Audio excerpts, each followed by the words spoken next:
Hi students, this is ఫండి. Welcome back to my channel. JEE Main second session సంబంధించిన dates కూడా వచ్చేసినాయి. April 2 నుంచి 8 వరకు ఎగ్జామ్స్ అయితే జరగబోతున్నాయి.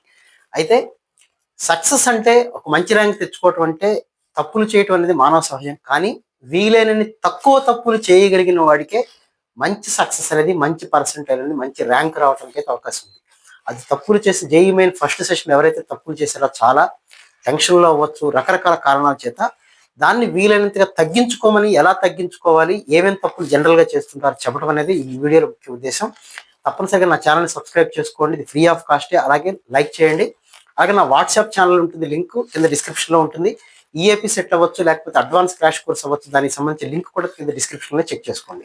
So coming to the point, JEE ఎగ్జామ్లో సాధారణంగా మనం బయట ఎన్ని చెప్పినా కానీ ఎగ్జామ్లో హాల్లోకి వెళ్ళిన తర్వాత ఉండేటువంటి ఆ ఫోబియా వేరు, ఆ టెన్షన్ వేరు. సో స్టూడెంట్స్ సహజంగా టెన్షన్లో ఎక్కువ తప్పులు చేస్తారు. టెన్షన్ తగ్గించుకోండి అని మనం బయట చాలా చెప్తాం, కానీ లోపలికి వెళ్ళిన తర్వాత పరిస్థితి వేరే రకంగా ఉంటుంది. అది ఉండటానికి గల కారణం ఒకటేంటంటే, ఫస్ట్ డే వచ్చిన వాళ్ళకి ఒక రకమైన ఫీలింగ్ ఉంటుంది, తర్వాత రోజు వచ్చిన వాళ్ళకి ఫస్ట్ డే టఫ్ అనో లేకపోతే ఈజీ అనో ఇలా రకరకాలు వినుంటారు. కాబట్టి దాని ఇంపాక్ట్ ఏమన్నా ఉంటుందా అనేటువంటి ఆలోచనతో కొంతమంది స్టూడెంట్స్ ఉంటారు. కాబట్టి ఈ టెన్షన్ పోవటానికి మొట్టమొదటి పాయింట్, టెన్షన్కి సంబంధించి మీరు వీలైనన్ని గ్రాండ్ టెస్టులు రాయగలిగితే, అది కూడా సబ్జెక్ట్ వైజ్గా రాయగలిగితే కొంత టెన్షన్ పోవడానికి అవకాశం ఉంది. పూర్తిగా పోతుందని ఎవరు చెప్పరు, నేనైతే చెప్పను. కానీ మీరు కొన్ని గ్రాండ్ టెస్టులు రాయగలిగితే, సబ్జెక్ట్ వైజ్ కావచ్చు, టోటల్ సిలబస్ గ్రాండ్ టెస్టులుగా రాసిన గ్రాండ్ టెస్టులని కరెక్ట్ చేసుకుంటూ మీ మిస్టేక్స్ మీరు తెలుసుకొని రెక్టిఫై చేసుకోగలిగితే, గ్రాండ్ టెస్ట్లో ఎక్కడ క్వశ్చన్కి ఆన్సర్ పోయింది, తెలిసిపోయిందా, లేకపోతే క్యాలిక్యులేషన్ పార్ట్ పోయిందా అనేది తెలుసుకొని ఎవరైతే దాన్ని కవర్ చేసుకోగలుగుతారు నెక్స్ట్ ఎగ్జామ్కి, అలా కవర్ చేసుకుంటూ వెళ్ళగలిగిన వాళ్ళకి కొంత తప్పులు తగ్గించుకునే అవకాశం అయితే ఉంటుంది. రెండోది, కొంతమందిలో స్టూడెంట్స్లో నెగ్లిజెన్స్ ఒకటి, టైం మేనేజ్మెంట్ ఒకటి. టైం మేనేజ్మెంట్ అంటే బయట మీ కాలేజీ గ్రాండ్ టెస్ట్లో రాసేటప్పుడు కెమిస్ట్రీతో స్టార్ట్ చేయటమో, ఫిజిక్స్తో స్టార్ట్ చేయటమో చేస్తారు. కానీ ఎగ్జామ్ హాల్కి వెళ్ళిన తర్వాత కొత్త ప్రయోగం చేస్తారు. ఆ ఫిజిక్స్ కెమిస్ట్రీ టఫ్గా ఉన్నాయోనో, లేకపోతే లాస్ట్లో చేద్దాంలే, ముందు మ్యాథ్స్ చేసేద్దాం, ఇలా ఇక్కడ ఏదైతే మీరు ప్రాక్టీస్ చేశారో అది కాకుండా కొత్త ప్రయోగం మీరు ఎగ్జామ్ హాల్కే చేస్తారు. ఇదొకటి. తప్పులు ఎక్కువ నెగిటివ్ మార్కులు పోవటంలో కూడా అది కూడా ఒక ప్రధానమైన పాత్ర. నా మాట గుర్తుపెట్టుకోండి, నేను ర్యాంకరే, దాదాపు 26 ఇయర్స్ నుంచి లెసన్స్ చెప్తూ ఉన్నా, టీచింగ్ చేస్తూ ఉన్నా. ప్రతిసారి చెప్పే మాట, ర్యాంక్ వచ్చేవాడి లక్షణాల్లో మొట్టమొదటిది, మీరు ఎగ్జామ్ అనేది కెమిస్ట్రీతో కానీ ఫిజిక్స్తో కానీ స్టార్ట్ చేయండి. మ్యాథ్స్కి లాస్ట్లో 1 అవర్ టైం పెట్టుకోండి, చాలా బాగుంటుంది. మీరు కెమిస్ట్రీ ఫిజిక్స్ స్పీడ్గా చేయాలని ఆలోచన పెట్టకండి. ఇప్పుడు మీరు గత 5-6 సంవత్సరాలుగా ట్రెండ్ చూసినా కూడా ఫిజిక్స్ కెమిస్ట్రీ అనేది స్కోరింగ్. పర్టికులర్గా లాస్ట్ 2 ఇయర్స్ నుంచి అయితే ఫిజిక్స్ అనేది స్కోరింగ్. మనకి ఇంటర్మీడియట్లో సాంస్క్రిట్ అనేది ఎలా స్కోరింగ్ లేదా కొంత ఈజీ అనిపిస్తుందో, when compared to chemistry and mathematics, physics somewhat బెటర్గా ఉంటుంది. కాబట్టి మీరు వీలైతే ఫిజిక్స్ అయినా కెమిస్ట్రీ రెండిట్లో దేంతో స్టార్ట్ చేసినా పర్వాలేదు, కానీ ఈ రెండు కలిపి 2 అవర్స్లో ఫినిష్ చేయడానికి ట్రై చేయండి. అలానే హడావుడి పడాల్సిన పని లేదు. ఓకే, ఈ పాయింట్ గుర్తుపెట్టుకోండి.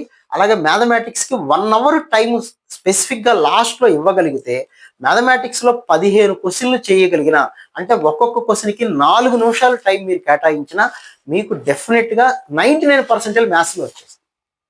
సో ఫిజిక్స్ కెమిస్ట్రీకి 2 గంటల టైం. ఎలా అనేది మీ ఆ రోజు ఎగ్జామ్ పేపరు మీ టాలెంట్ని బట్టే ఉంటుంది. ఈ రెండింటిని నెగ్లెక్ట్ చేసి నేను మ్యాథ్స్లో పెద్ద కింగ్ని తీసేస్తాను మ్యాథ్స్ అనుకుని, మీరు ఎంత కింగ్ అయినా మ్యాథ్స్లో వస్తున్న ట్రిక్కీ క్వశ్చన్స్ అవ్వచ్చు, లెంగ్దీ క్వశ్చన్స్ అవ్వచ్చు, out of the box questions అవ్వచ్చు, మీ అందరికీ తెలుసు ఎలా ఉంటుందో. అన్నెసరీగా మ్యాథ్స్ తోటి స్టార్ట్ చేయడం అనేది కరెక్ట్ కాదు, ఒకసారి ఆలోచించుకోండి. నెక్స్ట్, నెగ్లిజెన్స్ అనే పదం చెప్పాను మీకు. నెగ్లిజెన్స్ అంటే అదేదో మీ యొక్క క్యారెక్టర్ని దెబ్బతిద్దామనే ఉద్దేశం కాదు. చాలా మంది స్టూడెంట్స్కి ఇది ఏం కాదులే, ఇదేమీ రాదులే అనేటువంటి ఒక భావనతోటి మ్యాథమెటిక్స్, ఫిజిక్స్, కెమిస్ట్రీలో 3 సబ్జెక్టులో మన 2 కరెక్ట్గా ఉండాలి. ఖచ్చితంగా 2 కరెక్ట్గా చేయగలిగితే ర్యాంక్ తెచ్చుకోవచ్చు. ఇదేమి సబ్జెక్ట్ వైజ్గా కట్ ఆఫ్ ఏం లేదు కదా. ఆ నెగ్లిజెన్స్ని, ఒక సబ్జెక్ట్ మీద నెగ్లిజెన్స్ని చూపించడం అనేది కరెక్ట్ కాదు. ఇది కూడా పాయింట్ గుర్తుపెట్టుకోండి. నెక్స్ట్ స్టూడెంట్స్ అందరూ ఎక్కువగా చేసే మిస్టేక్స్ కొన్ని రాసుకుని, నేను పాయింట్ మర్చిపోతానని నేను క్లియర్గా రాసుకున్నాను. మాక్ టెస్టులు రాయటం అనేది ఒకటి కంపల్సరీగా ప్రతి ఒక్కరు చేయాల్సిందే. మీ యొక్క మాక్ టెస్టులు రాసినప్పుడు అది కరెక్ట్ చేసుకొని వెళ్ళటం కూడా చాలా ముఖ్యమైన విషయం. మీరు ఆ పాయింట్ కూడా గుర్తుపెట్టుకోండి. తర్వాత టెన్షన్, నెగ్లిజెన్స్ వాటి గురించి మీకు చెప్పాను. తర్వాత మోస్ట్ ఇంపార్టెంట్ అంటే ఈ లాస్ట్ డేస్లో చాలా మందికి సార్ నాకు కైనమాటిక్స్ రాదు, లేకపోతే మోడర్న్ ఫిజిక్స్ టాపిక్ రాదు, లేకపోతే బైనామిల్ థియరం రాదు, రాని టాపిక్ నేర్చుకుందామని ప్రయత్నం చేస్తారు. ఇది జేఈ ఎగ్జామ్, ఎన్నో వీడియోలో చెప్పాను. రాని దాన్ని ఇప్పుడు నేర్చుకొని ఐఐటి లెవెల్లో ప్రిపేర్ అవ్వటం అనేది అమాయకత్వం. మీకు వచ్చిన దాన్ని కెమిస్ట్రీ మీకు బాగా 60-70 మార్క్స్ వస్తాయి, కొద్దిగా కష్టపడగలిగితే 75-80కి వెళ్ళే అవకాశం ఉంది. రాని సబ్జెక్ట్ని, రాని టాపిక్స్ని ఇప్పుడు నేర్చుకోవటం అన్నంత అమాయకత్వం ఇంకోటి ఉండదు. కాబట్టి మీరు ఎందులో మీ బలం ఉందో ఆ బలంని ఇంకొద్దిగా పెంచుకోండి, డెఫినెట్గా స్కోర్ పెరుగుతుంది. సో తప్పులు చేయటం అంటే తప్పులు సహజంగా చేస్తాం, మనం ఎన్ని చెప్పినా జరుగుతాయి.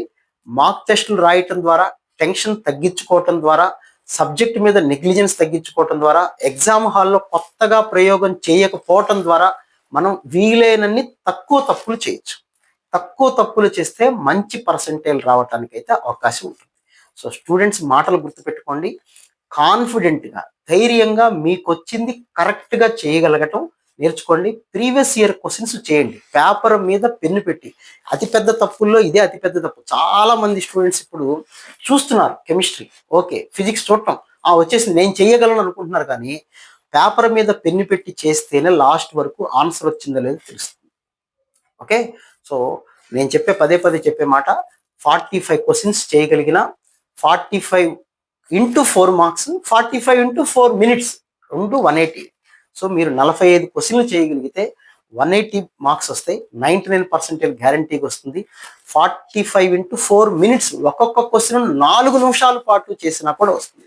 ఇంకా ఫైనల్గా ఒక మాట చెప్తాను, అదేంటంటే తక్కువ తప్పులు చేయాలి అంటే ఎగ్జామినేషన్లో ఒక్కొక్క క్వశ్చన్ని కొద్దిగా జాగ్రత్తగా చదివి, రాదు అనుకుంటే వీలైనంత తొందరగా దాన్ని వదిలేయటం. ఇది చేయగలను కానీ లెంగ్దీగా ఉన్నది అనుకున్న క్వశ్చన్ ఏదైతే ఉందో దాన్ని 4 నిమిషాలైనా కష్టపడండి. రాదనుకున్న దాన్ని వదిలేయటం, వచ్చింది అనుకున్న దాన్ని 4 నిమిషాలైనా కష్టపడి చేస్తే 4 మార్కులు అంటే 40,000 ర్యాంకులు పైగా తేడా వస్తుంది. 15 లక్షల మంది రాయబోతున్నటువంటి ఎగ్జామ్ గుర్తుపెట్టుకోండి. వచ్చిన క్వశ్చన్ 4 నిమిషాలు టైం పట్టినా చేయాల్సిందే. రాని క్వశ్చన్ని వీలైనంత తొందరగా వదిలేయటం. ఒక టాపిక్ మీకు బాగా వచ్చింది, బాగా నేర్చుకున్నారు, బ్రహ్మాండంగా ప్రిపేర్ అయ్యారు, కానీ ఎగ్జామ్లో ఆ టాపిక్ మీద క్వశ్చన్ కష్టంగా వచ్చింది అనుకోండి, నేను బ్రహ్మాండంగా ప్రిపేర్ అయ్యాను కదా, ఇప్పుడు ఎందుకు చేయలేకపోతున్నాను, ఆ క్వశ్చన్ మీద వీరోచితంగా టైం పెట్టి ఒక 5-6 నిమిషాలు అయిన తర్వాత రాలేదని అప్పుడు వదిలేసే కన్నా, రాదు అని మీకు తెలిస్తే ఒక 1 మినిట్ కూడా అసలు ఒక 30 సెకండ్స్ చేయగానే మీకు ఐడియా వస్తుంది చేయగలరా లేదనేది. క్యాలిక్యులేషన్ పెద్దది చేయండి, తప్పేం కాదు, 4 మార్కులు వస్తాయి. 4 మినిట్స్ టైం వేస్ట్ అయినా పర్లేదు, 4 మార్క్స్ వచ్చినాయంటే 45 క్వశ్చన్స్ చేయొచ్చు. సో స్టూడెంట్స్, నేను చెప్పిన పాయింట్స్ని బాగా గుర్తుపెట్టుకోండి. మీరు ఎంత కాన్ఫిడెంట్గా ధైర్యంగా ఉండగలరో అలాగే పేరెంట్స్ కూడా సపోర్ట్ కరెక్ట్గా ఇవ్వగలిగితే స్టూడెంట్స్ తక్కువ తప్పులు చేయగలిగేలాగా మనం ఎగ్జామినేషన్ హాల్కి పంపించవచ్చు. ఎగ్జామినేషన్ హాల్ అనేది ప్రయోగాలు చేయడానికి కాదు, మీరు ఎలా అయితే ప్రిపేర్ అయ్యారో, ఎలా అయితే ఎగ్జామ్స్ మార్క్ టెస్టులు రాశారో అలాగే ఎగ్జామినేషన్ హాల్లో చూసుకోండి. 4-5 క్వశ్చన్లు చేసిన తర్వాత కెమిస్ట్రీ టఫ్ అనుకుంటే ఫిజిక్స్కి వెళ్ళండి, ఫిజిక్స్ ఫస్ట్ స్టార్ట్ చేసిన 4-5 క్వశ్చన్లు టఫ్ అనుకుంటే కెమిస్ట్రీకి వెళ్ళండి. అంతేకాని మ్యాథ్స్కి వెళ్ళిపోతాను, ఒకవేళ మ్యాథ్స్కి వెళ్ళే వాళ్ళు ఉన్నా కూడా టైం చూసుకోండి. 1 అవర్ కన్నా ఎక్కువ మ్యాథమెటిక్స్కి లాస్ట్లో ఇవ్వటమే నా సలహా అయితే బెటర్. ఒకసారి ఆలోచించుకోండి. వీలైన తక్కువ తప్పులతోటి మంచి పర్సంటేజ్ తెచ్చుకుని, వీలైతే 0 మిస్టేక్స్ తోటి, నిల్ మిస్టేక్స్ తోటి మీకు బాగా రాయాలని నేను కోరుకుంటున్నాను. So wish you all good luck. ఇంకా మీకు ఏదైనా డౌట్ ఉంటే కామెంట్ సెక్షన్ మెన్షన్ చేయండి, మళ్ళీ మనం ఇంకో వీడియోలో డిస్కస్ చేసుకుందాం. Right, thank you.